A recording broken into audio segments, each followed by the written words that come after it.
Mr. President, dear friends, it's really a great honor to welcome you back to our annual meeting, Mr. President, at a defining moment for the global community.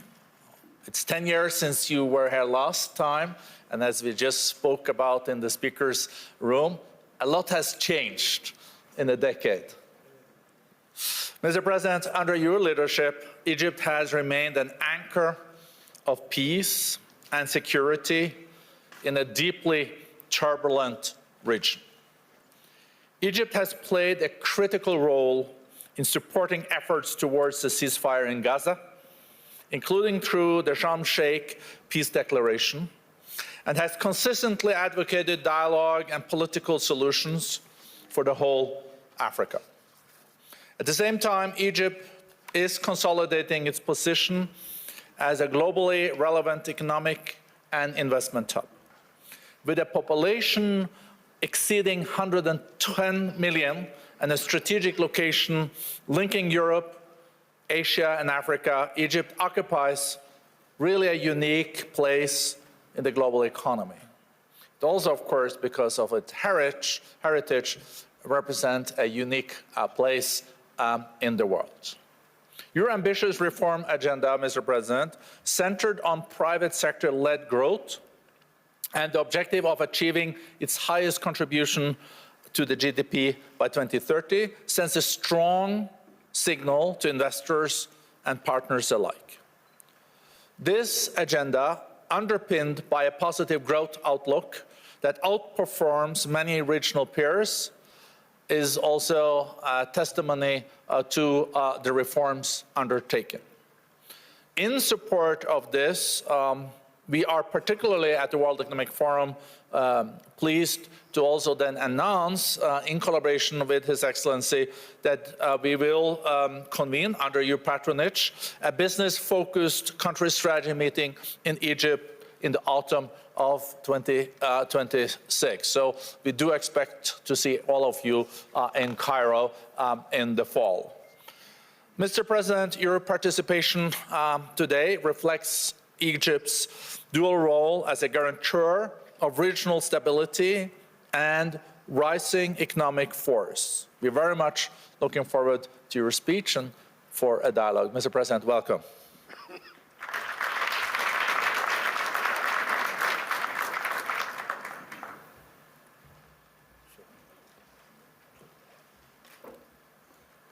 In the name of Allah, the most gracious, Mr. Borg-Brande, Chairman and CEO of WEF, ladies and gentlemen, as I begin, I'd like to extend sincere thanks and appreciation to Mr. Borg-Brande for his generous invitation to join the annual meeting of the World Economic Forum. This outstanding gathering offers a precious opportunity to address international issues and current challenges, while geared to achieve our common goal, that is to build a more prosperous and just future for everyone. Our world today faces monumental challenges on a development path. It witnesses profound transformations in the patterns of international cooperation, in addition to a rising role of innovative tools of technological progress, digital transformation, and AI applications. This matter requires us all to consolidate efforts and promote cooperation and joint action to enable ourselves to cope with those changes and seize the opportunities for the good and mutual benefit of our nations. As we believe in the importance of cooperation, Egypt continues to build solid regional and international partnerships to ensure mutual benefit and sustainable development. Egypt is also invested in creating a private sector conducive environment, being an essential partner on the road to development, progress, and prosperity.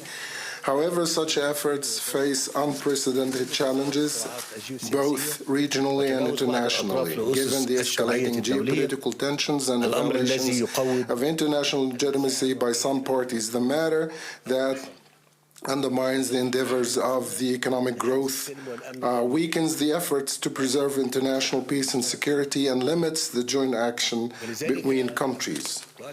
Therefore, Egypt stresses that the only way to achieve peace, stability, and development in a sustainable fashion requires the following. First, international dialogue and cooperation should be adhered to.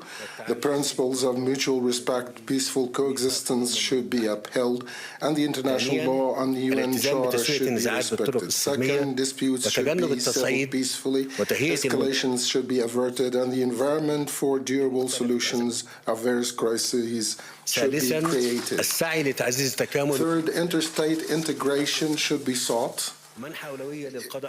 Eradicating poverty and hunger should be a priority, and shared prosperity among countries should be achieved. Fourth, national, regional, and world business institutions should be enhanced. The private sector should be enabled to carry out a key role in achieving inclusive development. Ladies and gentlemen, the Palestinian issue is still at the forefront of the Middle East area. It forms the essence of the regional stability and the main anchor of just and comprehensive peace. Along these lines, I'd like to express my appreciation of President Donald Trump's efforts and commitment to stop the war in Gaza and his sincere endeavors to alleviate the human sufferings of the brotherly Palestinian people for over 2 years now.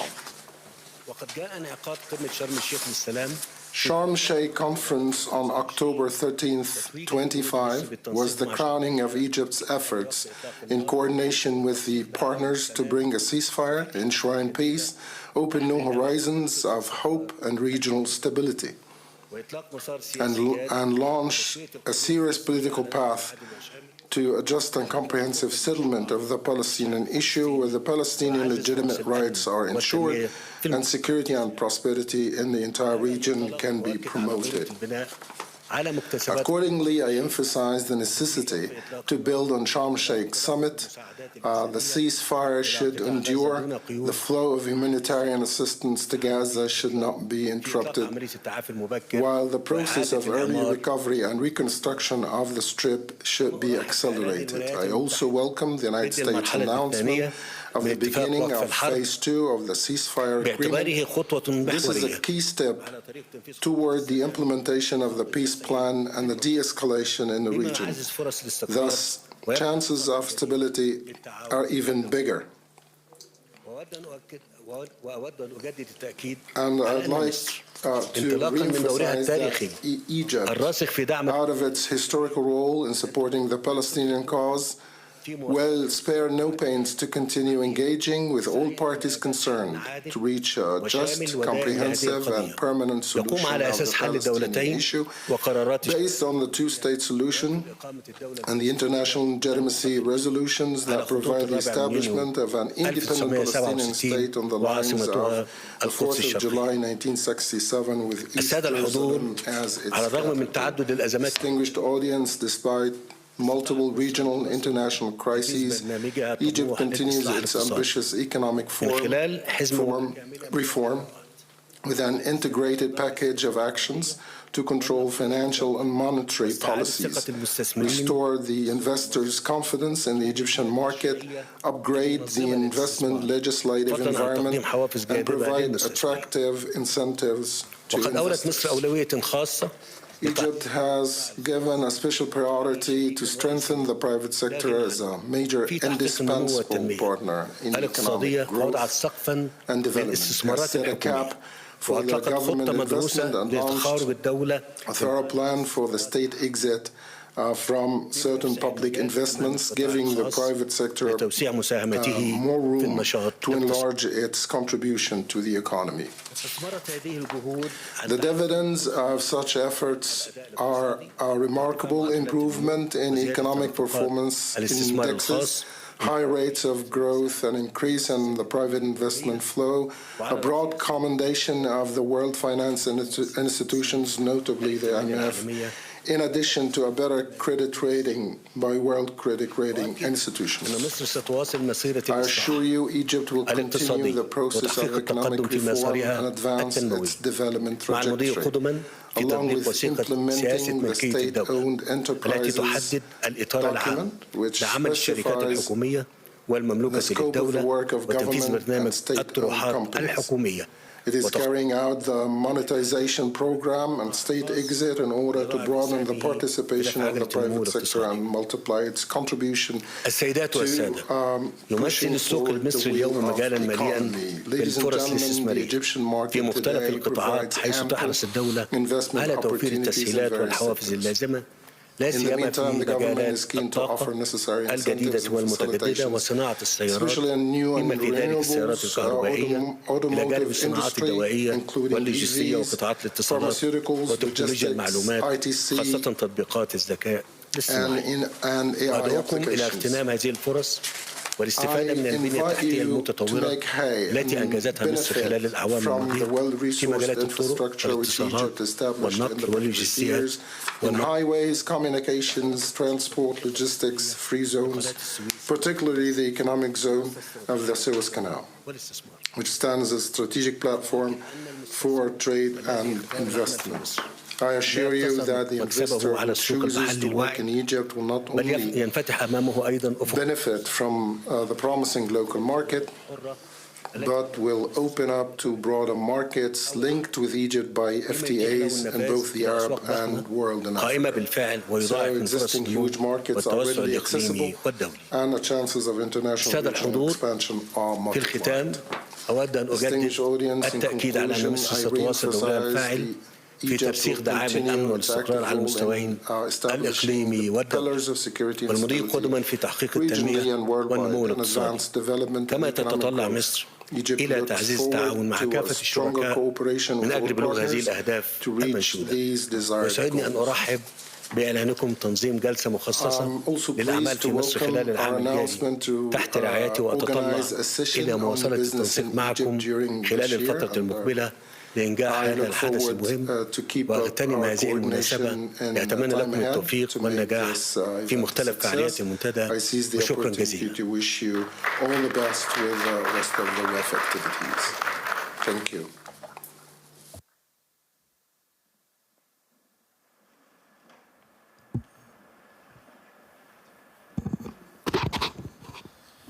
Mr. President, thank you so much for your speech.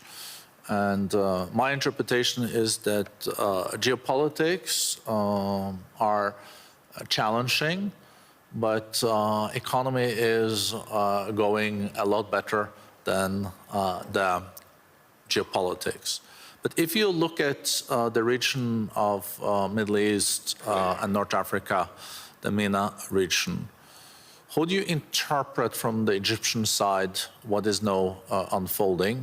And how do you think we can move more decisive towards peace and reconciliation moving forward? أنا بشكرك جدا على هذا السؤال، وأيضا اسمح لي أقول لك إن Thank you very much for this question. The measures that have been taken in Egypt, whether on the geopolitical level, which I mentioned during my speech, Egypt has tried, not only in the last few years under what is happening in the Gaza Strip, but for the last 10 years when we were in charge, I was personally in charge of the state of Egypt. We always wanted Egypt to be pivotal, stabilizing force in the region that suffers from some shocks in the last few years. And we have never forgotten our role, because we have to be pivotal, we have to work very hard to be a stabilizing force in the region so that our country is ready to be a launching pad for sustainable development goals that we have set for our countries until 2030. In my speech, I have said that we have taken measures that aim at attracting and incentivizing private sector and to better our infrastructure in Egypt. And this is absolutely necessary to have proper investment, proper infrastructure to attract the investment. The infrastructure per se is in itself a stabilizing factor because businessmen, institutions are inclined to come to Egypt to contribute. Egypt has got a policy based on boosting stabilization in the region, not only within Egypt, but even in the regional and international environments as well. We have always had a positive contribution, not only to keep or serve its own interests, but our overall goal is to provide stability in the region, because the region has been prone to conflicts in the last 10 years. Egypt have always had a positive role in the stability in the region as a whole. And once again, in October 2025, through the Sharm el-Sheikh summit, we have dealt with very thorny issues, especially the war in Gaza that lasted about 2 years. And we are hopeful that our positive role will be pivotal in crystallizing the phase 2 of the peace process in the region. Once again, talking about a different point regarding a proper environment investment atmosphere in Egypt. So what I would like to respond is by saying that we have done a lot of things, but we still have a lot to do in Egypt in order to have a proper incentivizing atmosphere to attract foreign investments. We have left not a single stone unturned in order to make all these projects up and running. We have connected the ports from the Red Sea, the Mediterranean Sea. We have a proper road network, rail networks as well, advanced and well developed. And this applies to the airports, to the energy sector. What I would like to say, even in education sector, which is part and parcel of the overall reform of our country, and we have boosted the infrastructure for the universities in Egypt so that to make sure we have graduates that are fit to take the positions open in the labor market. And the same efforts have been extended in the legislative, in the reformage, and we are in contact with the IMF. And the last review with the IMF, which was held last month, reiterated the fact that we are on the right track, we as Egypt. And And the growth rate that we are looking at is to make sure in the first quarter was 5.10%. And this is an opportunity for the Egyptian government to continue striving and to have better reforms. Once again, I may have spoken a little too much in response to your question, but I wanted to have an overall picture to make sure that the environment, the business environment, is very attractive. We have the free trade agreement that have been signed with Africa, with the Arab region, and we also have free economic zones in addition to the development underway in the Canal Suez, so that we make the movement smoother in these different waterways. Now, if you have projects in hydrogen, in logistics, in communication, in data centers, in pharmaceuticals, and even in education and health, we are ready. We are fully ready to contribute in making these investments a success. Thank you so much, Mr. President. I think this gave an excellent overview of the region, but also the reforms. We have a few minutes left, so I would like to touch on two things. Let me start with maybe the easiest. It is how Egypt is now also, with the reforms you mentioned, adjusting to the new economic reality, because since last time you were here, a decade ago, no one spoke about artificial intelligence. There were almost no electrical vehicles. Things are changing very much, and the growth in the years to come will be strongest in digital trade and in these new technologies. And how do you prepare Egypt for that? I think you already touched on some of the reforms there that will apply, but just to also focus with such a young population, I guess you also have big opportunities because this young generation is very tech savvy. صحيح. أنا بس عايز أقول إن إحنا في مصر. Very, very true. We have had an overarching program plan to make sure the state is ready, not only to attract investors, but also to be ready to overcome any forthcoming challenges.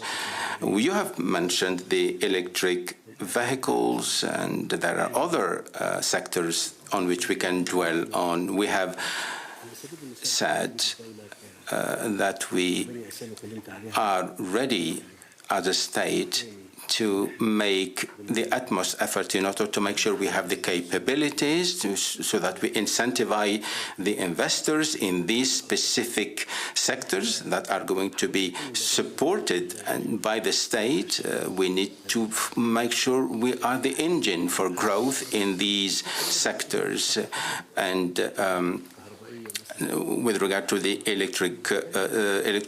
electric power, that is absolutely necessary, but also education is pivotal. As I said, I spoke about universities, about the different sectors like digitalization, AI, that are part and parcel of the preparation of the young generation at university. And we have more than 30 million young people in education. We have 4.5 million at university, and we have a huge opportunity because we need to make sure that our capital, human capital, is ready to meet the challenges by providing graduates that are knowledgeable, able to meet the new technology, new tech era. So we need to have youth that are capable, fully fitted with the skills. Egypt is a promising market,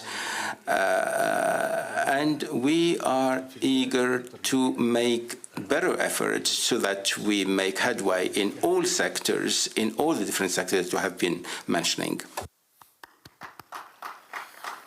So maybe then the last question, I see we have a few minutes left, is about the region, the Middle East region. And as you underlined, I think we all know that Egypt is an anchor. It is between Europe, Africa, and Asia. If you look at the regional developments the last year, I guess there has been developments in Lebanon and Syria that have been moving in a new direction. You have the situation in Sudan and Yemen that I guess will be on the problematic side. So, and Libya, I don't know, I don't want to characterize, I leave that to you, Mr. President, to find the right words. But if you look at the region overall, do you think this is going to be a calmer year, or are we still going to have the challenges? And tomorrow, as you know, President Trump is also launching the board of peace there. So even in Davos, there will be some developments. If I may, as I said in the introduction, I spoke on different topics. Indeed, because I wanted to give a broader overview of the region. In the last 10 years, the Egyptian policy has been stable and always in continuation of what we have always done. We have always believed in the non-interference of the domestic affairs of other states. We also support any region,